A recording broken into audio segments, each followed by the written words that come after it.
Después de 3 años de silencio, recibí una carta de mi papá.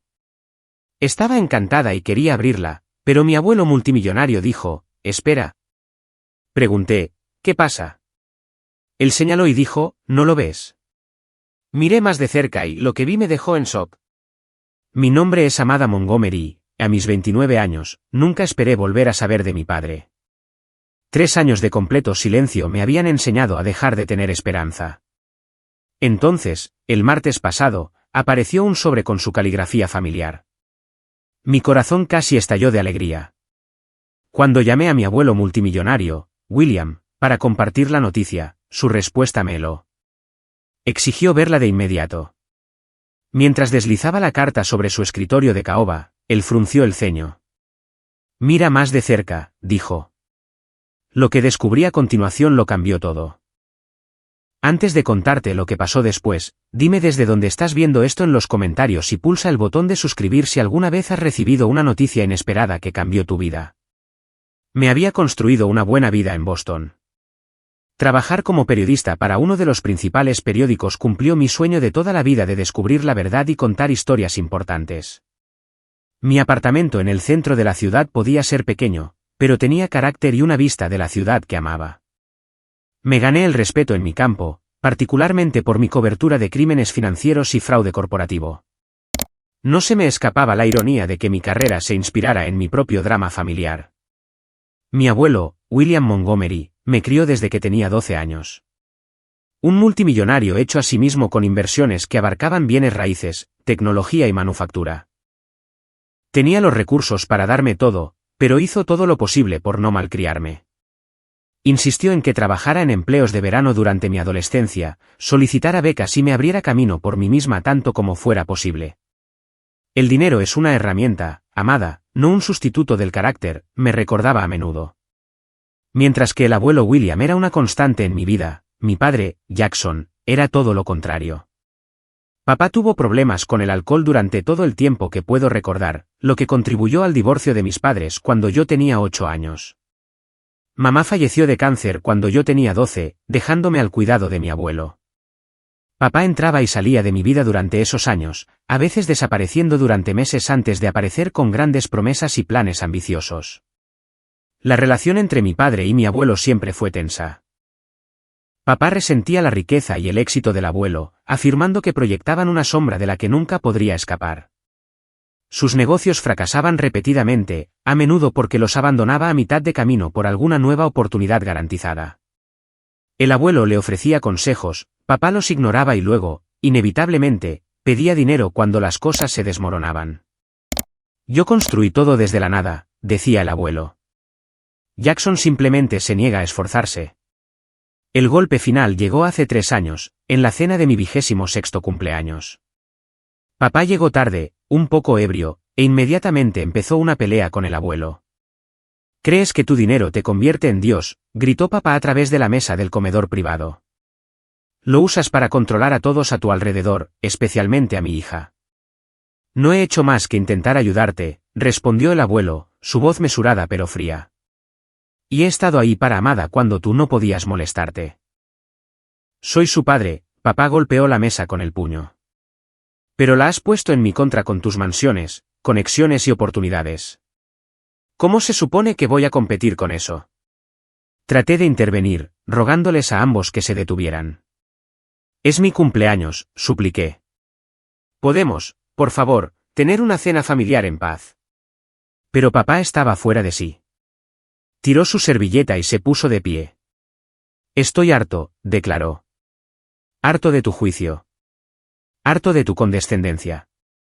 Harto de toda esta situación tóxica». Se volvió hacia mí con lágrimas en los ojos.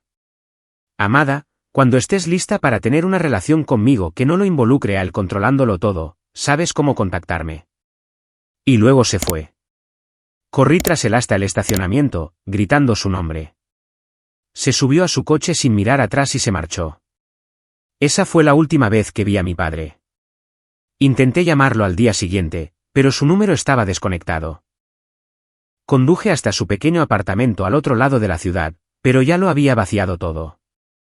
Envié correos electrónicos, mensajes a través de amigos en común, incluso contraté un servicio para encontrar su nueva dirección y envié cartas físicas allí. Nada más que silencio a cambio. El primer año fue el más difícil. Pasé por un ciclo de duelo, ira y confusión. ¿Realmente me había apartado por completo debido a mi relación con mi abuelo? ¿Cómo podía simplemente desaparecer sin siquiera darme una opción? Me sumergí en el trabajo, consiguiendo mi primer gran ascenso al destapar una historia sobre fraude de inversiones. Para el segundo año, había desarrollado un ritual de escribirle cartas que nunca enviaba. Las guardaba en una caja debajo de mi cama. Docenas de actualizaciones sobre mi vida, preguntas sobre la suya y súplicas para reconectar. A veces soñaba que había regresado, solo para despertar de nuevo a su ausencia. En el tercer año, finalmente alcancé algo parecido a la aceptación. Papá había tomado su decisión y yo no podía forzarlo a estar en mi vida. Me concentré en construir relaciones más fuertes con amigos, avanzar en mi carrera y en mis cenas semanales con el abuelo William, quien siguió siendo mi roca a pesar de su exigente imperio empresarial. Lo que me lleva a esa mañana de martes de hace 3 semanas, cuando todo cambió. Empezó como un día normal. Me desperté a las 6, salí a correr como de costumbre por el río Charles, me duché y preparé café. Estaba revisando la investigación para una historia sobre evasión de impuestos corporativos cuando sonó mi timbre. Un repartidor me entregó un pequeño paquete. Sin remitente, solo mi nombre y dirección escritos con una caligrafía que reconocería en cualquier lugar. La de mi padre. Me quedé helada en mi puerta, mirando el paquete en mis manos. El repartidor ya había desaparecido por el pasillo, dejándome sola con esta inesperada conexión con mi padre. Mis manos temblaban mientras cerraba la puerta y llevaba el paquete a la encimera de mi cocina. El papel de estraza estaba ligeramente arrugado, como si lo hubieran llevado de un lado a otro durante un tiempo antes de enviarlo. Mi nombre y dirección estaban escritos con la misma letra inclinada que recordaba de las tarjetas de cumpleaños y las notas en mi lonchera cuando era niña.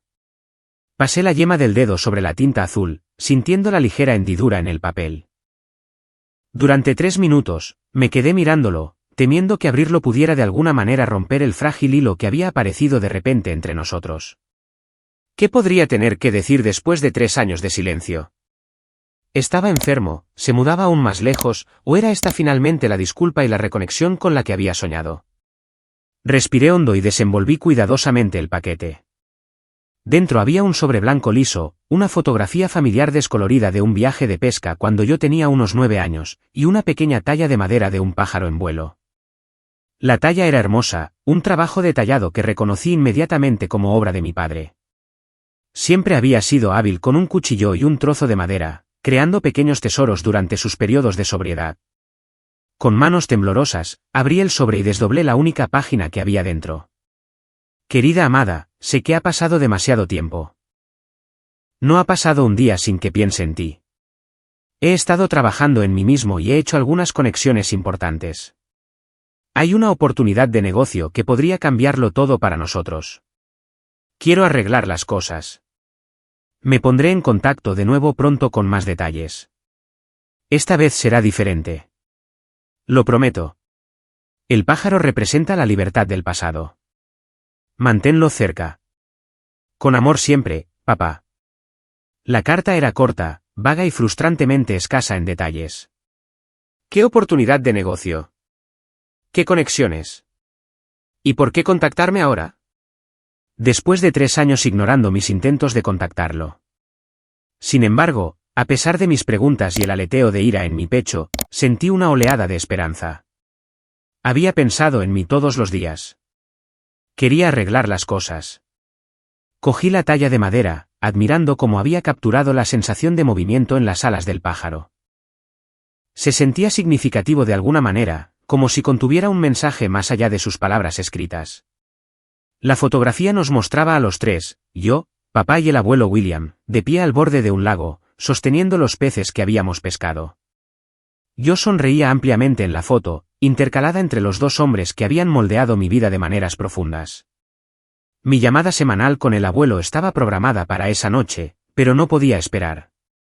Marqué su número y su asistente me pasó de inmediato, un privilegio que rara vez usaba. Amada, Está todo bien, la voz del abuelo sonaba preocupada. Nuestras llamadas no programadas generalmente significaban algún tipo de problema. Abuelo, recibí una carta de papá, solté, la emoción haciendo que mi voz se quebrara. Hubo una larga pausa al otro lado de la línea. ¿Qué decía?, preguntó finalmente, su tono cuidadoso y mesurado.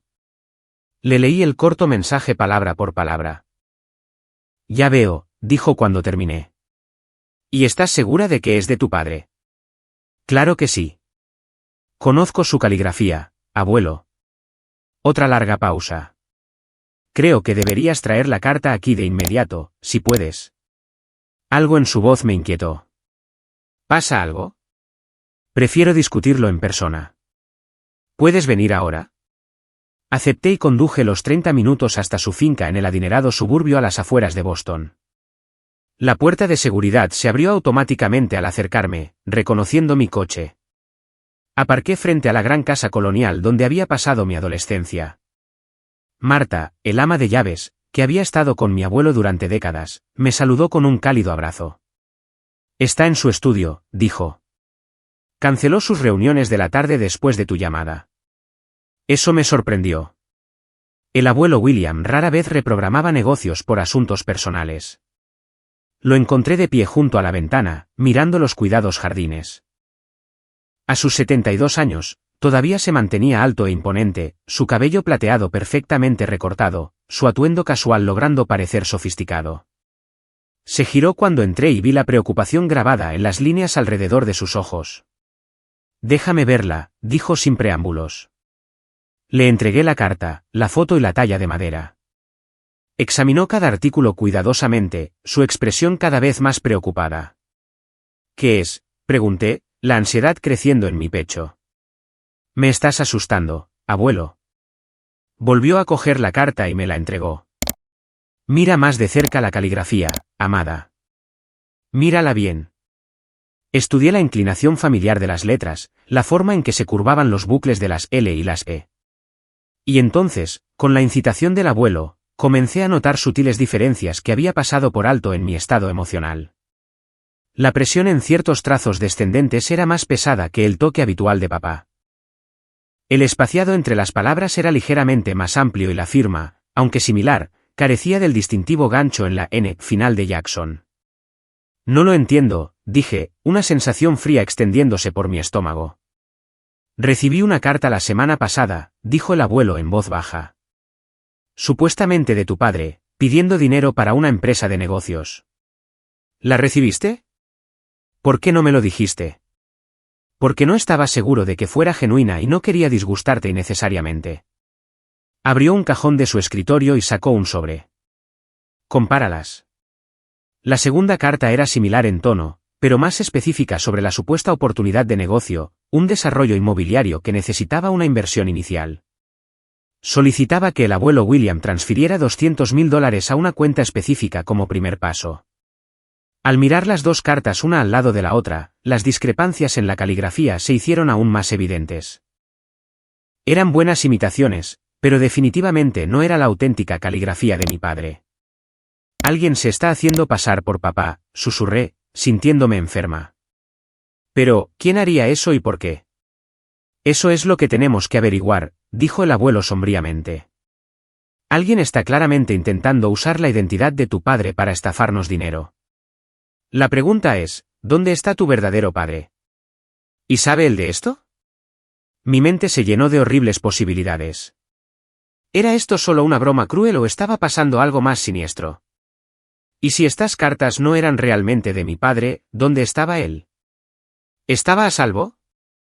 Los 3 años de silencio de repente adquirieron un significado mucho más oscuro. Pensé que solo estaba enojado y era terco, dije, con la voz quebrada. ¿Y si le pasó algo? El abuelo me puso la mano en el hombro. No saquemos conclusiones precipitadas. Primero, necesitamos verificar el paradero de tu padre y si sabe de estas cartas. Asentí, tratando de ordenar mis pensamientos. ¿Cómo hacemos eso? Conozco a alguien que puede ayudarnos, respondió el abuelo. Un investigador privado que he usado para asuntos de negocios. Muy discreto, muy minucioso. Lo llamaré ahora mismo. Mientras el abuelo hacía la llamada, me senté pesadamente en una de sus sillas de cuero, mirando la carta falsa y la talla del pájaro de madera. Si esto no era de mi padre, ¿quién había tallado el pájaro? ¿Lo habían comprado en algún lugar? ¿Y la fotografía? Era definitivamente genuina, una copia de una que una vez colgó en el apartamento de mi padre. Quienquiera que estuviera detrás de esto conocía detalles sobre nuestra familia. Tenían acceso a objetos personales, o al menos a imágenes de ellos. Esto no era una estafa al azar.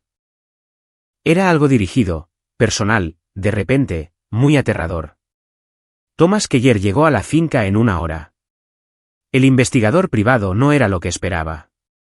En lugar del tipo de detective duro de las novelas, era un hombre de voz suave de unos 50 años con ojos amables detrás de unas gafas sin montura y una forma metódica de hablar. Escuchó atentamente mientras le explicábamos la situación, tomando notas detalladas y examinando ambas cartas sin tocarlas. Lo primero que tenemos que hacer es verificar el paradero actual del señor Jackson Montgomery, dijo, levantando la vista de su cuaderno. ¿Cuándo fue la última vez que tuvieron confirmación de su ubicación? Expliqué su desaparición hace 3 años y mis intentos fallidos de contactarlo. Logré encontrar una dirección suya hace unos 2 años, añadí. En Durango, Colorado. Envié cartas allí, pero nunca obtuve respuesta. Keller asintió. Eso nos da un punto de partida.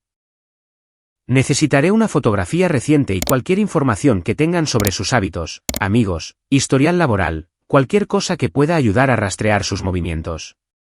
El abuelo le entregó un archivo que aparentemente había preparado de antemano.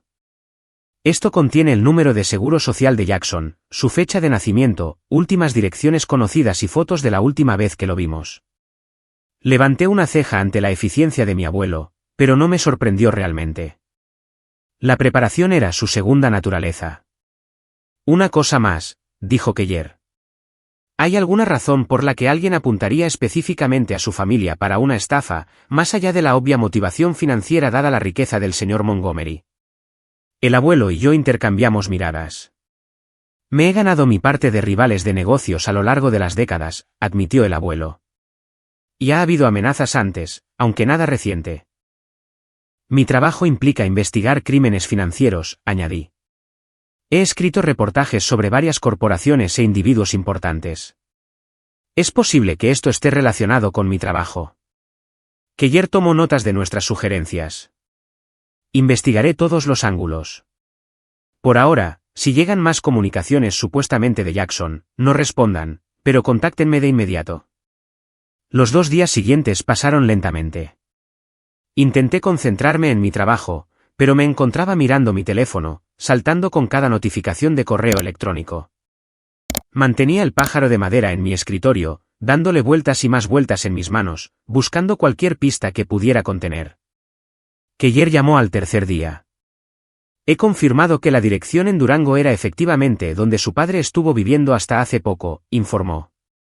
Sin embargo, según los vecinos, se mudó hace aproximadamente 3 semanas.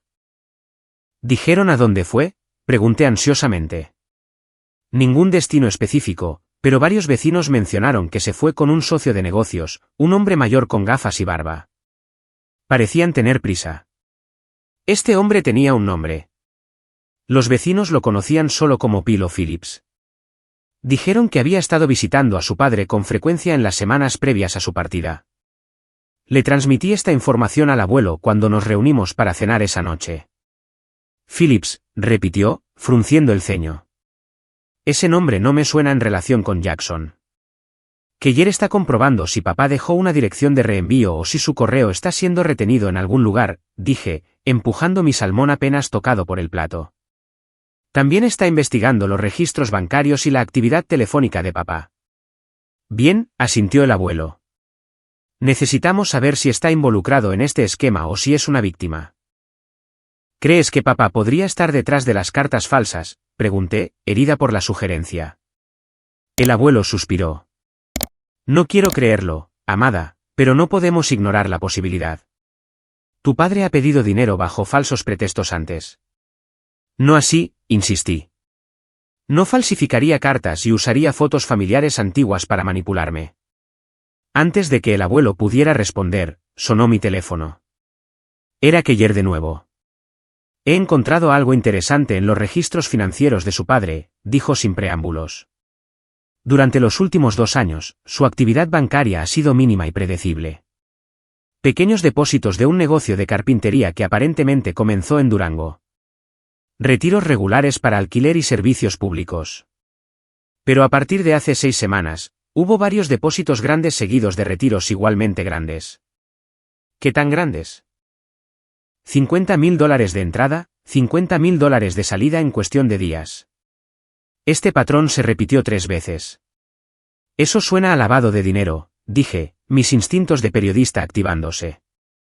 Es consistente con eso, sí. Todavía estoy rastreando de dónde vino el dinero y a dónde fue. Después de colgar, le conté al abuelo este nuevo desarrollo. Esto se parece cada vez más a algún tipo de actividad criminal, dijo gravemente. Quizás tu padre se involucró con la gente equivocada. Más tarde esa noche, de vuelta en mi apartamento, recibí una llamada de un número bloqueado. Cuando respondí, oí una respiración, pero nadie habló. Hola, dije repetidamente. ¿Quién es? Papá. ¿Eres tú? Después de unos 30 segundos, la persona que llamaba colgó. Inmediatamente llamé a Keller e informé del incidente.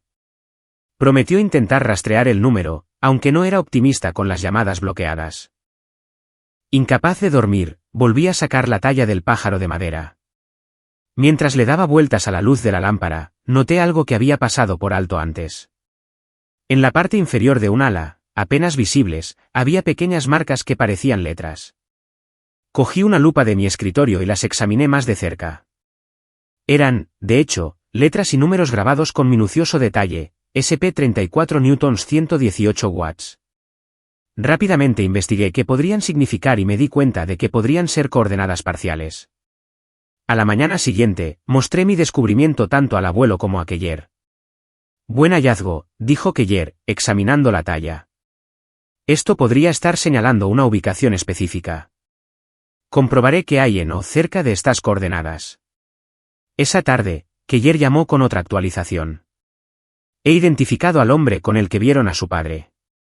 Su nombre completo es A. Phillips, y tiene un historial bastante largo. Múltiples condenas por fraude, incluidas estafas de inversión dirigidas a personas mayores. Fue liberado de prisión hace 8 meses. Mi corazón se hundió. Esto no sonaba bien para mi padre. ¿Es conocido por crímenes violentos?, pregunté, temiendo la respuesta. No directamente, pero se ha asociado con gente que sí lo es. Lo preocupante es que una de sus tácticas conocidas es encontrar a personas vulnerables con conexiones a la riqueza, hacerse amigo de ellas y usarlas para llegar a sus contactos adinerados. ¿Crees que está usando a mi padre para llegar a mi abuelo?, dije, las piezas encajando. Es una posibilidad muy fuerte. La pregunta es si tu padre es un participante voluntario o si está siendo coaccionado. El abuelo estaba convencido de que era lo primero, pero yo no podía aceptarlo. El padre que yo conocía tenía defectos, ciertamente, pero nunca participaría en algo así. A pesar de todos nuestros problemas, no me usaría de esta manera. Debemos considerar que su padre podría estar en peligro, dijo Keller durante nuestra siguiente reunión en casa del abuelo. Si inicialmente aceptó participar en una estafa, pero luego cambió de opinión, esta gente podría estar forzando su cumplimiento. Entonces tenemos que encontrarlo, insistí. Antes de que ocurra algo peor. Keller asintió. He rastreado las coordenadas de la talla del pájaro. Apuntan a un área cerca de Glenwood Springs, Colorado. No hay mucho allí, excepto un antiguo sitio minero y algunas cabañas de vacaciones. ¿Podría estar retenido allí?, pregunté. Posiblemente. Estoy trabajando con un contacto en Colorado para investigarlo discretamente. No queremos alertar a nadie si su padre está, de hecho, retenido contra su voluntad. Mientras discutíamos los siguientes pasos, el sistema de seguridad del abuelo nos alertó de una entrega en la puerta. Otro paquete había llegado, dirigido al abuelo esta vez. Dentro había otra carta, supuestamente de mi padre, pidiendo ahora explícitamente $2 millones para una oportunidad de inversión garantizada que compensaría todo el tiempo perdido y reconstruiría nuestra familia. Instruía al abuelo a transferir el dinero a una cuenta en el extranjero en un plazo de 3 días. Esto se está poniendo serio, dijo el abuelo, con el rostro sombrío. Creo que debemos involucrar a la policía. Keller levantó una mano en señal de advertencia. Déjame rastrear de dónde vino este paquete primero. Si tu hijo está retenido en algún lugar, una investigación policial podría asustar a sus captores. Usando sus contactos, Keller descubrió que el paquete había sido enviado desde una tienda de envíos en el centro de Boston. Las imágenes de seguridad de la tienda mostraban a un joven con una gorra de béisbol dejando el paquete. No coincidía con la descripción de Sa Phillips. Un mensajero contratado, muy probablemente, supuso Keller. Pero esto nos dice algo importante. Quienquiera que esté detrás de esto está operando, al menos en parte, desde Boston, no solo desde Colorado. Más tarde ese día, Keller llamó con un avance inesperado. Encontré el portátil de su padre, anunció. Estaba en un almacén anexo a su antiguo apartamento en Durango. El gerente lo retuvo cuando su padre se fue sin dar el aviso adecuado. ¿Qué hay en él?, pregunté con impaciencia. Está protegido con contraseña, pero mi especialista en tecnología está trabajando en ello. Si podemos acceder, podría decirnos en qué estaba involucrado su padre antes de desaparecer. A la mañana siguiente, Keller llegó a mi apartamento con el portátil y su especialista en tecnología, una joven llamada Riley, que hizo milagros con el ordenador. En una hora, había superado la protección por contraseña. Lo que descubrimos nos sorprendió a todos. Mi padre había estado compilando una extensa investigación sobre una compañía llamada Next Gen Investments, documentando lo que parecía ser una sofisticada operación de fraude. Había capturas de pantalla de transacciones, conversaciones telefónicas grabadas y una cronología detallada de las actividades. Parece que estaba construyendo un caso, dije, desplazándome por los archivos. Como una investigación. Next Gen Investments, murmuró el abuelo. Esa es una de las compañías de Arthur Blackwood. ¿Arthur Blackwood?, preguntó Keller. Mi principal rival de negocios durante los últimos 20 años, explicó el abuelo. Hemos tenido numerosas batallas legales sobre desarrollos inmobiliarios y patentes de tecnología. Una búsqueda más profunda reveló correos electrónicos entre mi padre y una agente del FBI llamada Diana Foster. En estos intercambios, mi padre aceptaba actuar como informante confidencial en una investigación sobre Next Gen Investments y Arthur Blackwood. El último correo electrónico, fechado justo antes de que mi padre desapareciera de Durango, era particularmente preocupante. Jackson, tu información ha sido invaluable, pero tenemos razones para creer que tu cobertura puede estar comprometida. Descontinúa todo contacto con los sujetos objetivo de inmediato. Nos vemos en la ubicación designada B mañana a las 9 para la extracción. Foster. Dios mío, susurré. Papá estaba trabajando de incógnito para el FBI. Y parece que su cobertura fue descubierta, añadió Keller sombríamente. Esto lo cambia todo. La revelación de que mi padre había estado trabajando con el FBI nos dejó atónitos a todos, especialmente a mi abuelo. Durante 3 años, habíamos creído que papá nos había abandonado por ira y resentimiento, cuando en realidad, podría haber estado protegiéndonos al mantener la distancia. Tenemos que contactar a esta agente del FBI de inmediato, insistí, señalando la dirección de correo electrónico de Diana Foster en la pantalla. Keller asintió. Me pondré en contacto a través de los canales adecuados. Si tu padre era, de hecho, un informante confidencial, querrán saber sobre estas cartas fraudulentas y la posible amenaza para él. Mientras Keller usaba sus conexiones para contactar a la agente Foster, me sumergí más en el portátil de mi padre. Cuanto más descubría, más asombrada me quedaba por el alcance de su investigación. Había documentado meticulosamente transacciones financieras, sugiriendo que Next Gen Investment se estaba llevando a cabo un esquema Ponzi que había estafado a inversores por millones. Y había más. Evidencia que vinculaba a Arthur Blackwood con cuentas en el extranjero, evasión de impuestos e incluso soborno a funcionarios gubernamentales. Papá fue minucioso, murmuré, en parte para mí misma. Estos son el tipo de pruebas que los periodistas sueñan con encontrar. Pero el descubrimiento más impactante llegó en una carpeta oculta etiquetada simplemente familia. Dentro había docenas de documentos relacionados con el imperio empresarial del abuelo William, centrándose específicamente en las conexiones entre sus compañías y los intereses de Blackwood. Había registros de transacciones, actas de reuniones y copias de contratos que se remontaban a 15 años. Mi corazón se aceleró cuando abrí una nota de voz fechada justo antes de la desaparición de papá. Su voz llenó la habitación, sonando cansada pero decidida. Diana, he confirmado la conexión. La empresa fantasma que recibió los sobornos de los contratos municipales de NextGen se remonta a William Montgomery Enterprises a través de 3 capas de subsidiarias. No creo que William esté directamente involucrado. Esto tiene las huellas de Blackwood por todas partes. Ha estado tendiéndole una trampa a mi suegro durante años, haciendo que parezca que William es cómplice en el fraude. Necesito advertirle, pero no puedo arriesgarme a contactarlo hasta que tengamos todo asegurado. La evidencia está en los archivos encriptados que envié ayer. La contraseña es el cumpleaños de Amada. Mes, día, año, sin espacios. Me recliné, atónita. Papá no solo había estado investigando a Blackwood. Había descubierto que Blackwood estaba tratando de implicar a mi abuelo en sus actividades ilegales. Había estado trabajando para proteger a nuestra familia todo el tiempo. Me volví para mirar al abuelo, que había estado escuchando la grabación por encima de mi hombro. Su rostro se había puesto pálido. William, dije en voz baja, usando su primer nombre en lugar del abuelo por quizás primera vez en mi vida. ¿Sabías algo de esto? Se hundió pesadamente en una silla. Sabía que Blackwood era despiadado, pero esto. No. No tenía idea de que estaba tratando de tenderme una trampa. Me miró, con los ojos preocupados.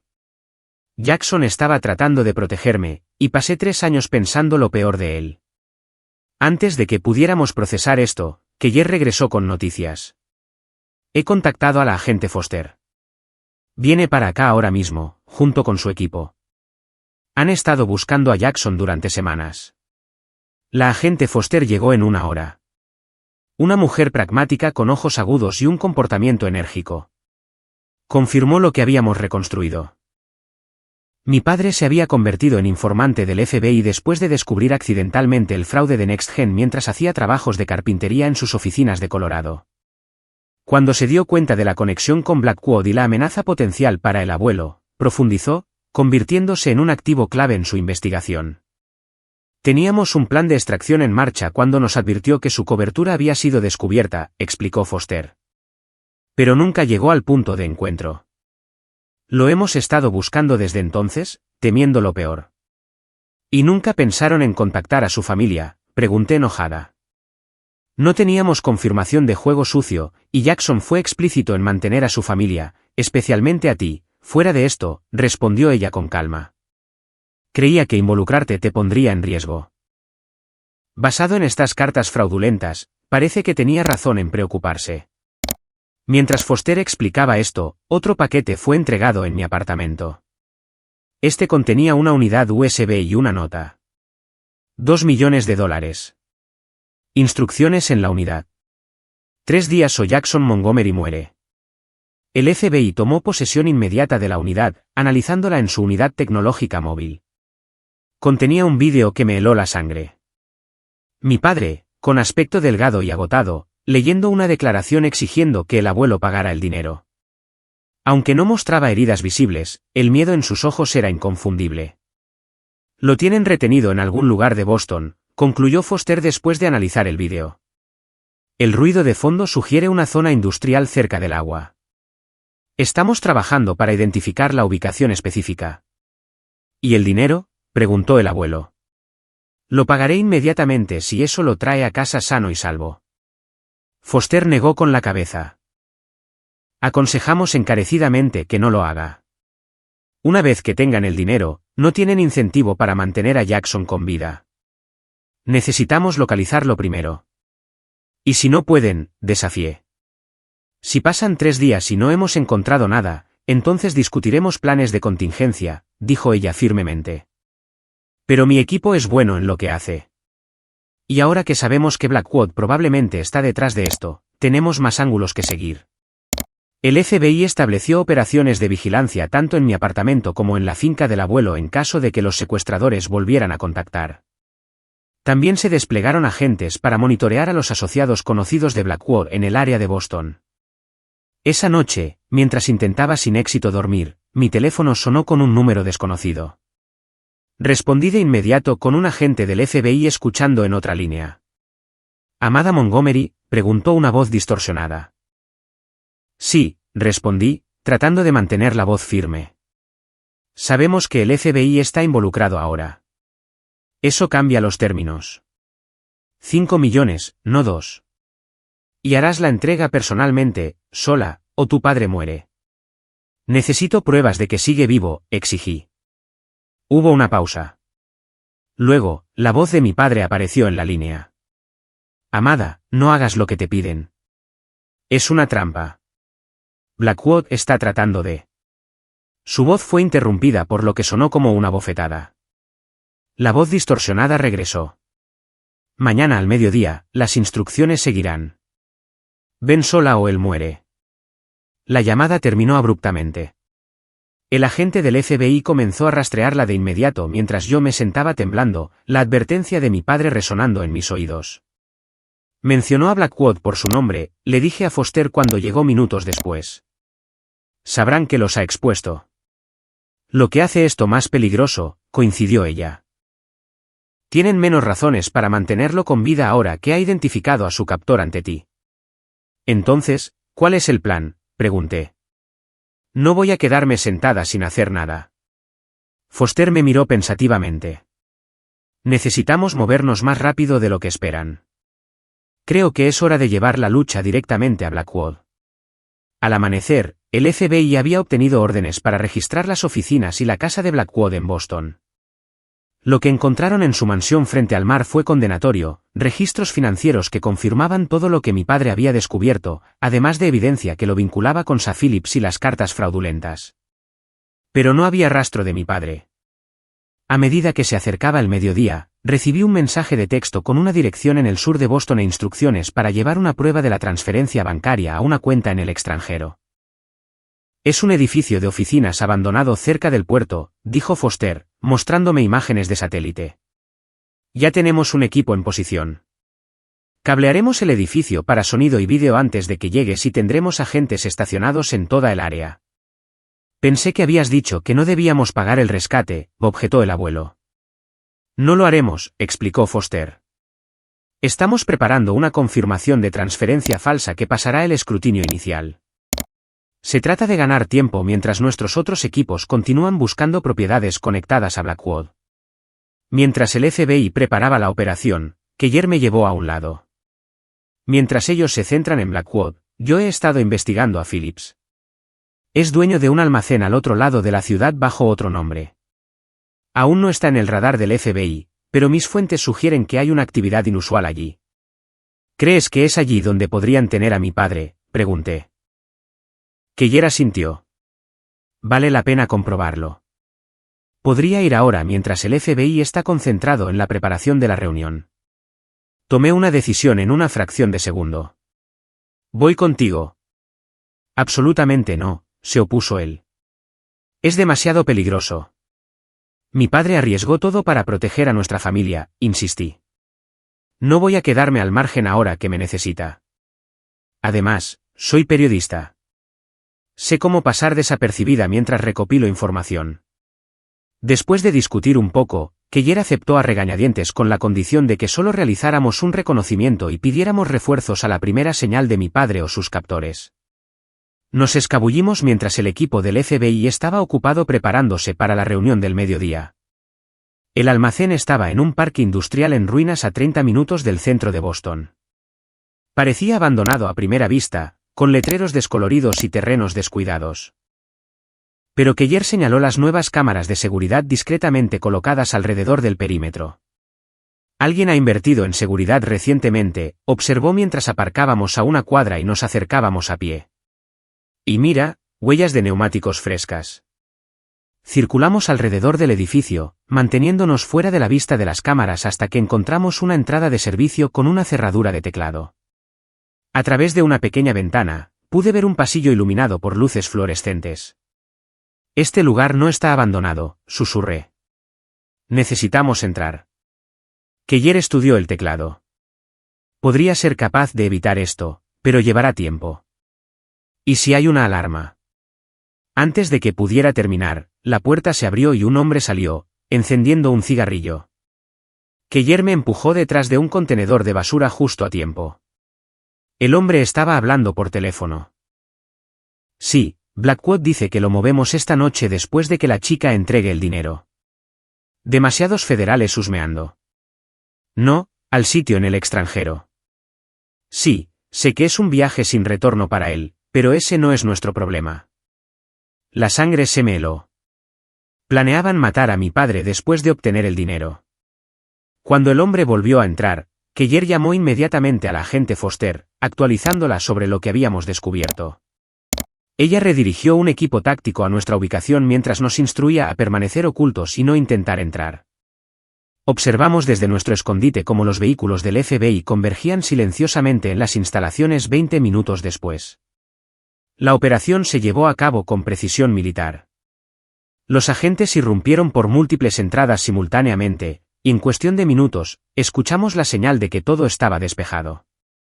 La propia Foster vino a buscarnos. Lo encontramos, dijo, su expresión una mezcla de alivio y preocupación. Está vivo, pero necesita atención médica. Sacaron a mi padre en una camilla. Estaba pálido y delgado, con moretones en la cara y un brazo vendado, pero consciente. Cuando me vio, sus ojos se llenaron de lágrimas. Amada, susurró mientras corría a su lado. Lo siento mucho. Nunca quise que te involucraras en esto. Está bien, papá, logré decir, sosteniendo su mano. Lo sabemos todo. Nos estabas protegiendo. Mientras los paramédicos lo subían a la ambulancia, me agarró la mano con fuerza. William, preguntó con urgencia. ¿Está a salvo? Está bien, le aseguré. Está con el FBI ahora mismo. Te hemos estado buscando juntos. El alivio inundó su rostro. Dile que Blackwood le estuvo tendiendo una trampa durante años. La evidencia está toda en mis archivos. Necesita saber que no era mi imaginación o celos. Era real. Ya lo sabe, papá. Encontramos tu investigación. Lo lograste. Protegiste a la familia. Mientras las puertas de la ambulancia se cerraban, la agente Foster se me acercó. Hemos arrestado a 4 hombres aquí, incluido Sam Phillips. Y Arthur Blackwood fue detenido en su oficina hace 20 minutos. El calvario de tu padre ha terminado, y gracias a su trabajo, hemos descubierto uno de los mayores esquemas de fraude financiero en la historia del Estado. Sentí una mezcla compleja de emociones, alivio de que papá estuviera a salvo, orgullo por lo que había logrado y una ira persistente por los 3 años de silencio y dolor. Pero sobre todo, sentí una profunda sensación de que un nuevo capítulo estaba comenzando para nuestra familia. Uno que requeriría curación y reconstrucción, pero que contenía la promesa de verdad y reconciliación. Las siguientes 72 horas pasaron en un torbellino de habitaciones de hospital, interrogatorios del FBI y noticias sobre el arresto de Arthur Blackwood. Papá estaba siendo tratado por desnutrición, deshidratación y un brazo roto que había sido mal curado durante su cautiverio. Los médicos nos aseguraron que se recuperaría físicamente, pero el trauma emocional tardaría más en sanar. Dividí mi tiempo entre el hospital y ayudar a la agente Foster a navegar por la montaña de pruebas que mi padre había recopilado. Como periodista, tenía buen ojo para organizar la información e identificar los hilos más significativos en una historia compleja. Tu padre era meticuloso, comentó Foster mientras revisábamos archivos juntos en una sala de conferencias en la sede del FBI. Documentó todo y creó sistemas de seguridad para asegurarse de que la evidencia saliera a la luz incluso si algo le sucedía. Eso suena a papá, dije con una sonrisa triste. Cuando se compromete con algo, lo da todo. Foster me miró pensativamente. Sabes, le ofrecimos protección de testigos al principio de la investigación. Se negó. Dijo que necesitaba mantenerse conectado con el mundo real para ser efectivo. Y para vigilarnos desde la distancia, me di cuenta. Incluso cuando pensábamos que nos había abandonado, nos estaba cuidando. Mientras papá se recuperaba en el hospital, el abuelo y yo tuvimos varias conversaciones intensas sobre lo que sucedería a continuación. El FBI nos había advertido que, aunque Blackwood y sus cómplices inmediatos estaban bajo custodia, podría haber asociados aún en libertad que podrían representar una amenaza. Quieren ponernos bajo custodia protectora hasta el juicio, explicó el abuelo durante uno de nuestros cafés nocturnos en la sala de espera del hospital. Movernos a un lugar seguro, proporcionar seguridad. Negué con la cabeza firmemente. No me voy a esconder. Papá pasó 3 años sacrificando su relación con nosotros para construir este caso. Si huimos y nos escondemos ahora, ¿para qué sirvió todo? No se trata de esconderse, amada. Se trata de ser sensato. No, se trata de tomar el control de la situación, insistí. Esta gente operaba manteniéndonos en la oscuridad, manipulándonos a través del miedo y la incertidumbre. Ya he terminado con eso. Esbocé mi plan alternativo. En lugar de una protección pasiva, tenderíamos una trampa para cualquier amenaza restante. Usando mis contactos periodísticos, publicaría una historia sobre nuevas pruebas en el caso Blackwood que se encontraban en un lugar seguro. Luego, con la ayuda del FBI, monitorearíamos quién venía a buscarlas. Es demasiado arriesgado, objetó el abuelo. Deja que los profesionales se encarguen de esto. Los profesionales han estado trabajando en este caso durante 3 años y aún así no evitaron que secuestraran a papá, señalé. Además, no estoy sugiriendo que hagamos esto solos. Trabajaremos con el equipo de Foster en cada paso del camino. Después de mucho debate, y para mi sorpresa, Foster apoyó mi plan con modificaciones. Reconoció el valor de las medidas proactivas y apreció que mis conexiones con los medios pudieran crear una historia convincente que haría salir a cualquier conspirador restante. Pero seguirás nuestros protocolos exactamente, insistió durante nuestra reunión de planificación. Sin improvisar, sin heroicidades periodísticas. Estuve de acuerdo, aunque crucé los dedos mentalmente sobre la parte de no improvisar. Mi experiencia como reportera de investigación me había enseñado que algunas situaciones requerían pensar rápido y adaptarse. La historia se publicó un martes por la mañana, un artículo cuidadosamente elaborado por un colega que sugería que Jackson Montgomery había asegurado documentos de seguro que implicaban a figuras adicionales de alto nivel en el esquema de Blackwood. Los documentos supuestamente se encontraban en la oficina de un abogado a la espera de la recuperación total de Jackson. Para esa tarde, la vigilancia había identificado a 2 individuos sospechosos realizando reconocimientos alrededor del bufete de abogados que habíamos nombrado en la historia. Uno era un ex ejecutivo de NextGen que no había sido implicado en los arrestos iniciales. El otro era un contratista de seguridad privada con vínculos con Blackwood. Mordieron el anzuelo, confirmó Foster. Ahora esperamos a ver qué movimiento hacen. No tuvimos que esperar mucho. Esa noche, los dispositivos de monitoreo colocados en el bufete de abogados registraron un intento de allanamiento. Agentes del FBI arrestaron a los 2 hombres que habíamos identificado, además de un tercer cómplice que había servido como su conductor. Bajo interrogatorio, el ex ejecutivo reveló que había un plan de contingencia en caso de que Blackwood fuera arrestado. Una segunda operación dirigida por el socio silencioso de Blackwood estaba preparada para eliminar testigos y destruir pruebas, con mi padre en la parte superior de la lista de objetivos, seguido por el abuelo y yo. ¿Quién es este socio?, exigió Foster durante el interrogatorio, que observé por circuito cerrado de televisión. El hombre negó con la cabeza. No lo sé. Blackwood siempre se refería a él como el inversor.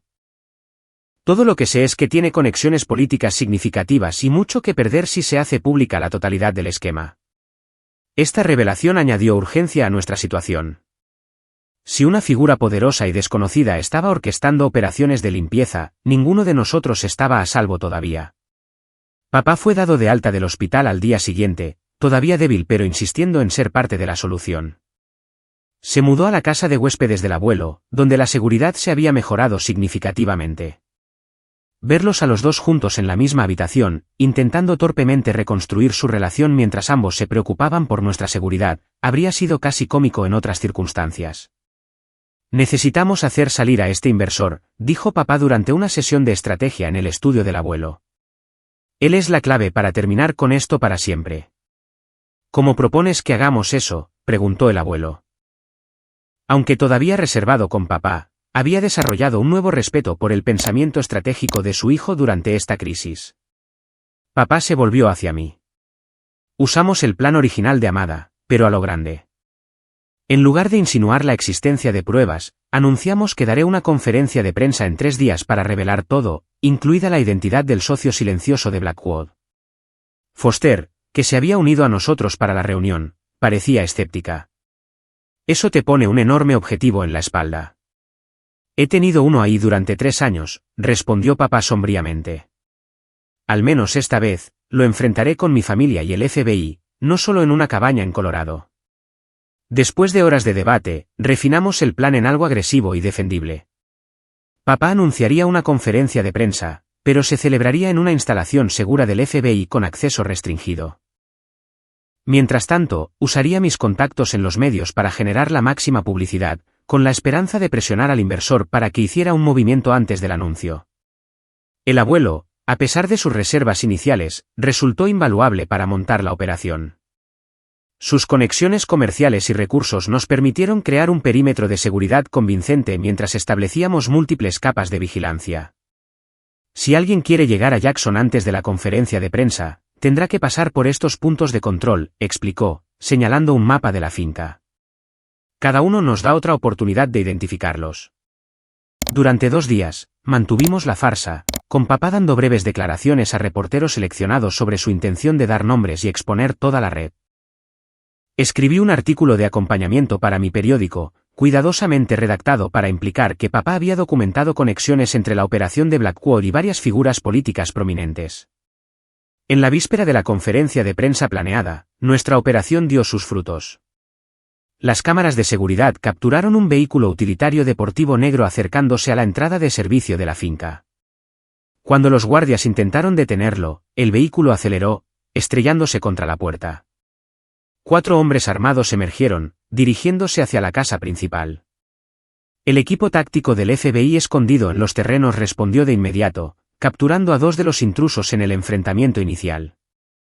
Los otros 2 se atrincheraron en el invernadero. «Ríndanse ahora», gritó Foster a través de un megáfono. «El edificio está rodeado». En lugar de rendirse, uno de los hombres llamó a un número en su teléfono celular. Momentos después, interceptamos una llamada al invernadero desde un teléfono desechable ubicado en el centro de Boston. «¿Qué está pasando?», exigió una voz. «¿Está hecho?» «Estamos atrapados», respondió el intruso. 2 hombres caídos, FBI por todas partes. «Necesitamos extracción». «No hay extracción», respondió la voz fríamente. «Completen el trabajo o no se molesten en volver». Esa respuesta insensible pareció romper algo en los hombres atrapados. Se rindieron 5 minutos después, aceptando cooperar plenamente a cambio de protección del inversor. El líder del grupo, un excontratista militar llamado Marcus Reed, proporcionó la pieza final del rompecabezas. El inversor era Gerald Winters, un senador estatal que había utilizado su influencia política para facilitar las inversiones fraudulentas de Blackwood y había recibido millones en sobornos. Con esta información, el FBI obtuvo órdenes de arresto para Winters y la incautación de sus registros financieros. Por la mañana, el senador estaba bajo custodia y la conferencia de prensa se había transformado de una trampa a un anuncio real de la conclusión exitosa del caso.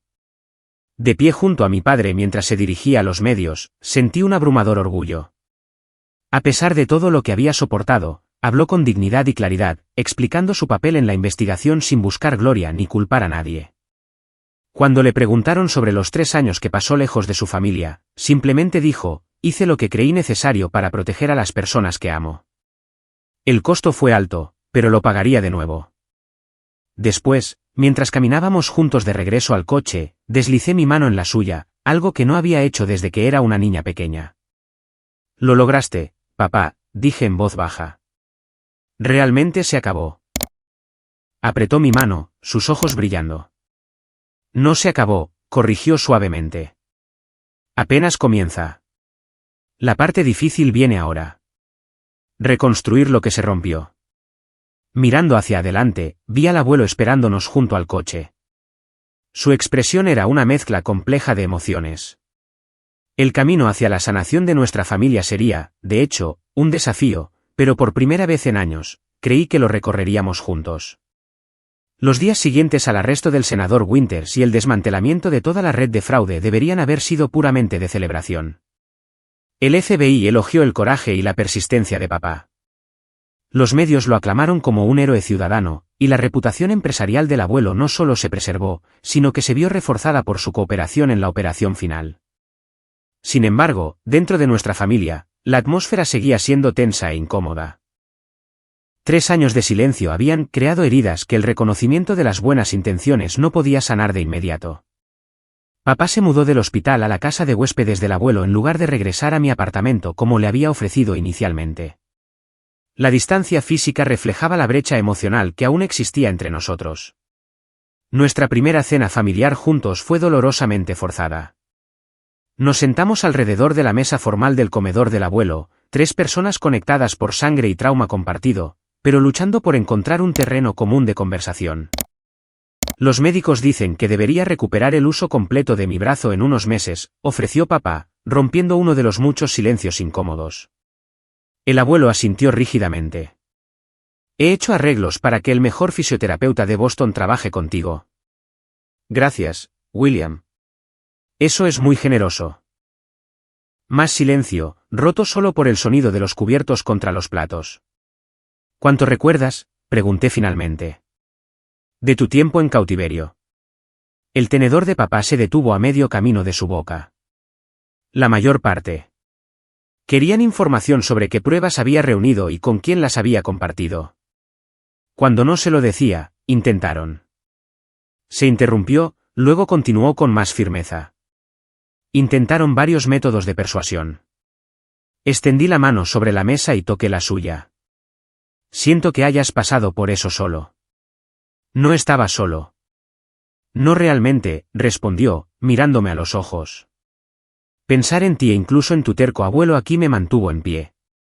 Sabía que si podía aguantar lo suficiente, la evidencia finalmente saldría a la luz de una forma u otra. Podrías haber confiado en nosotros con la verdad desde el principio, dijo el abuelo, su voz con un dejo del antiguo resentimiento. En lugar de desaparecer y dejarnos creer que habías abandonado a la familia. Papá dejó el tenedor. ¿Podría haberlo hecho? Blackwood se había infiltrado en tu compañía, William. Tenía gente vigilando a Amada.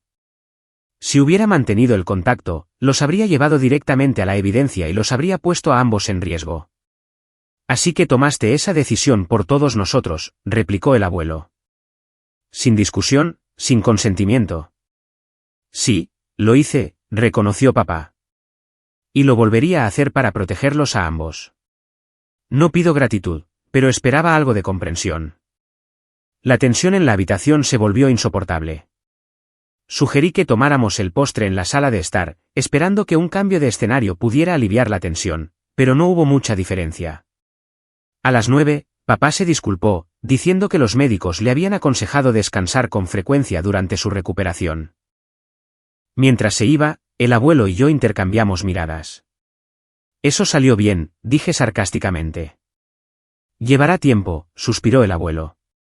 3 años creyendo una cosa solo para descubrir que lo contrario era verdad. Es un ajuste significativo. Para todos nosotros, estuve de acuerdo. Pero necesitamos esforzarnos más. Papá casi muere protegiendo a esta familia.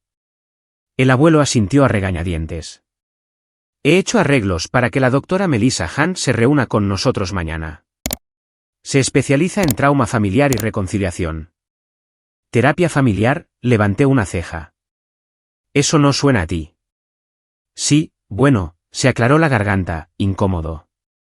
Los eventos recientes han sugerido que mis enfoques habituales de la dinámica familiar podrían beneficiarse de la orientación profesional. Oculté una sonrisa ante esta admisión a regañadientes. Que el abuelo William Montgomery reconociera que necesitaba ayuda con algo era algo sin precedentes. La doctora Han resultó ser exactamente lo que nuestra familia necesitaba. Una mujer tranquila y perspicaz de unos 50 años, creó un espacio donde se podían decir verdades difíciles sin juzgar. En nuestra primera sesión, nos pidió a cada uno que expresáramos lo que habíamos sentido durante los 3 años de separación. Yo fui primero, describiendo mi viaje desde la confusión al dolor, a la ira y a la resignación. Papá escuchaba con lágrimas en los ojos, asintiendo ocasionalmente. Te escribí cartas, le dije. Docenas de ellas. Las guardé en una caja debajo de mi cama. Yo también te escribí a ti, admitió en voz baja. Cartas que nunca pude enviar. Están en un cuaderno encolorado. Le pedí a la agente Foster que lo recuperara para mí. Cuando fue el turno de papá de compartir, habló del aplastante aislamiento de su vida encubierta. La parte más difícil eran las festividades, dijo. Saber que estaban juntos, probablemente pensando lo peor de mí. Estuve a punto de romper mi cobertura tantas veces solo para hacerles saber que no los había abandonado por elección. El abuelo fue el último, y lo que compartió me sorprendió más.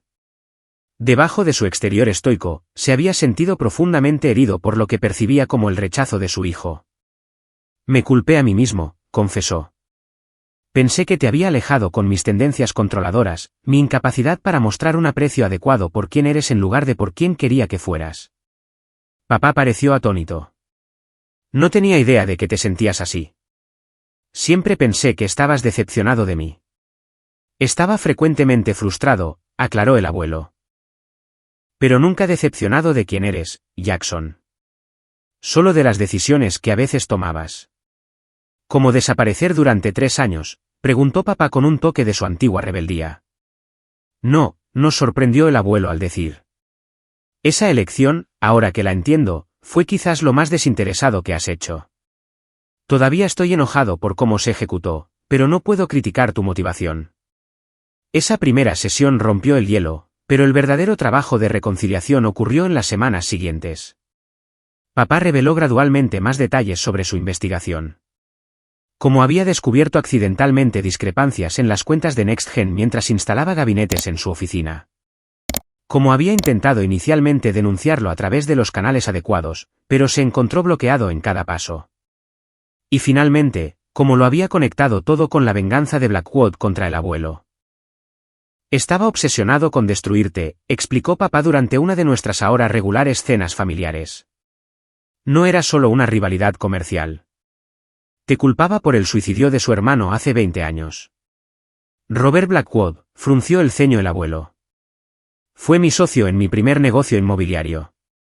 Malversó fondos y lo atraparon. No tuve nada que ver con lo que sucedió después. En la mente de Arthur, tú llevaste a su hermano a hacerlo al exponer la malversación, explicó papá. Todo el esquema de fraude era en parte por dinero, pero sobre todo por venganza. Quería destruir tu reputación y verte procesado, no solo en bancarrota. A medida que la fuerza física de papá regresaba, el abuelo nos sorprendió a ambos ofreciéndole un puesto para supervisar la fundación de la familia Montgomery, el brazo caritativo de su imperio empresarial. Has demostrado que tienes integridad y habilidades de investigación, dijo el abuelo bruscamente. La fundación necesita a alguien que pueda asegurar que las donaciones vayan a donde se supone que deben ir y tengan un impacto real. Papá dudó al principio. Trabajar juntos no nos ha ido exactamente bien en el pasado, William. Cierto, reconoció el abuelo. Pero quizás ambos hemos aprendido algo de los eventos recientes. Yo sé que lo he hecho. Papá prometió considerarlo, lo que en sí mismo representaba un enorme progreso en su relación. No todos los días trajeron curación. Todavía teníamos discusiones y malentendidos. Durante nuestro primer intento de celebrar Acción de Gracias juntos, papá y el abuelo cayeron en un viejo patrón de criticarse mutuamente durante la cena, que culminó con papá saliendo furioso antes de que se sirviera el postre. Lo encontré sentado en un banco en el jardín del abuelo, mirando las estrellas. Algunas cosas nunca cambian, dije, sentándome a su lado. Algunas cosas no deberían, respondió. Tu abuelo sigue siendo el hombre más terco que he conocido. Me pregunto de dónde lo saco, le di un codazo suave. Tú tampoco eres exactamente flexible. Papá se rió suavemente. Buen punto. Nos sentamos en un cómodo silencio durante unos minutos antes de que reuniera el valor para hacer la pregunta que me había estado molestando. Papá, ¿por qué no encontraste alguna manera de hacerme saber que estabas bien? Incluso solo una señal de que no nos habías abandonado realmente. Estuvo en silencio tanto tiempo que pensé que no respondería. Finalmente, dijo, ese fue mi mayor error. Me convencí de que cualquier contacto era demasiado arriesgado, que la gente que me vigilaba lo usaría para llegar a ti. Pero mirando hacia atrás, creo que una parte de mí tenía miedo. ¿Miedo de qué? De que no me creyeras. De que eligieras la interpretación de tu abuelo sobre la mía, o peor, de que insistieras en ayudar y te pusieras en peligro. Se giró para mirarme directamente. Te subestimé, amada. Te vi como mi niña pequeña que necesitaba protección, no como la mujer fuerte y capaz en la que te has convertido. Lo siento por eso. Sus palabras desbloquearon algo en mí. Un nudo apretado de dolor que no había reconocido por completo. Empecé a llorar de verdad por primera vez desde que comenzó todo este calvario. Te extrañé mucho, logré decir entre sollozos. Pensé que no había sido suficiente para que te quedaras. Papá me abrazó, sus propias lágrimas cayendo en mi cabello. Eras todo, amada. Eras la razón por la que tenía que llevar esto hasta el final, sin importar el costo. Simplemente no me di cuenta de lo alto que sería ese costo para ambos. Cuando finalmente regresamos a la casa, el abuelo estaba esperando en la cocina, preparando torpemente platos de pastel de calabaza. Pensé que podríamos empezar el postre de nuevo, ofreció. Quizás con menos discusión sobre política esta vez. Papá sonrió tímidamente. Me gustaría eso, William. Fue un momento pequeño, pero se sintió como un punto de inflexión. No una resolución mágica a todos nuestros problemas, sino una voluntad genuina de seguir intentándolo a pesar de las dificultades, por nuestra familia. Eso no era una pequeña victoria. Pasaron 6 meses, llevándonos hasta hoy. El sol de primavera entra a raudales por las ventanas de la finca del abuelo mientras me siento en el jardín reflexionando sobre cómo han cambiado dramáticamente nuestras vidas desde que esa carta llegó a mi puerta el otoño pasado. Papá se ha recuperado completamente físicamente, aunque a veces todavía se despierta con pesadillas que lo hacen caminar por la casa de huéspedes hasta el amanecer. Aceptó la oferta del abuelo de dirigir la fundación de la familia Montgomery, aportando un nuevo nivel de transparencia y propósito a sus operaciones. Bajo su liderazgo, la fundación ha lanzado iniciativas que apoyan las protecciones para los denunciantes y la educación en alfabetización financiera, causas profundamente personales para él. Ahora, nuestras cenas familiares semanales han evolucionado de obligaciones incómodas a reuniones genuinamente agradables. Anoche, de hecho, escuché al abuelo reírse de uno de los chistes de papá. Un sonido tan inesperado que tanto papá como yo casi nos atragantamos con nuestro vino. Mi propia carrera ha florecido de maneras inesperadas. Con el permiso de papá, escribí una serie de artículos sobre el caso de fraude de Blackwood, cambiando nombres y ciertos detalles para proteger los procedimientos legales en curso. La serie ganó un prestigioso premio de periodismo y ha dado lugar a ofertas de trabajo de publicaciones nacionales, aunque he decidido quedarme en Boston por ahora. Mi familia está aquí, finalmente completa de nuevo, y no estoy lista para crear otra separación. Las secuelas legales continúan desarrollándose. Arthur Blackwood y el senador Winters esperan juicio junto con una docena de asociados. La evidencia que papá reunió ha demostrado ser invaluable para la fiscalía, aunque tiene sentimientos encontrados sobre testificar. No quiero ser definido por este caso para siempre, me dijo recientemente. En algún momento, todos necesitamos seguir adelante. Seguir adelante ha significado establecer nuevos límites y patrones de comunicación en nuestra familia. Papá y el abuelo todavía discrepan con frecuencia, pero han aprendido a expresar sus diferencias sin el viejo patrón de papá explotando y el abuelo excluyéndolo. Encontraron un terreno común en su compromiso compartido de proteger a nuestra familia, y sorprendentemente, en sus instintos de negocios. A pesar de sus diferentes enfoques, ambos tienen un ojo agudo para la oportunidad y el impacto. Para papá, enmendarse ha sido una práctica diaria en lugar de un único gran gesto. Aparece constantemente, llama cuando dice que lo hará y se pone a disposición siempre que lo necesito. La talla de madera del pájaro que vino con esa primera carta falsa ahora está en mi escritorio, un recordatorio de que los mensajes y las intenciones pueden ser falsificados, pero las acciones revelan la verdad con el tiempo.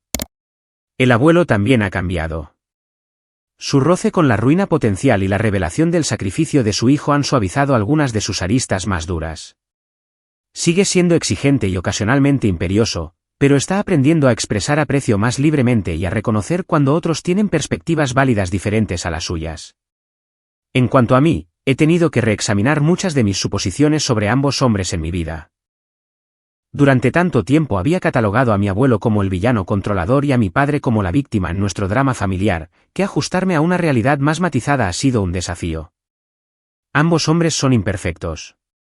Ambos han cometido errores graves y ambos han demostrado un coraje y un amor notables a su manera.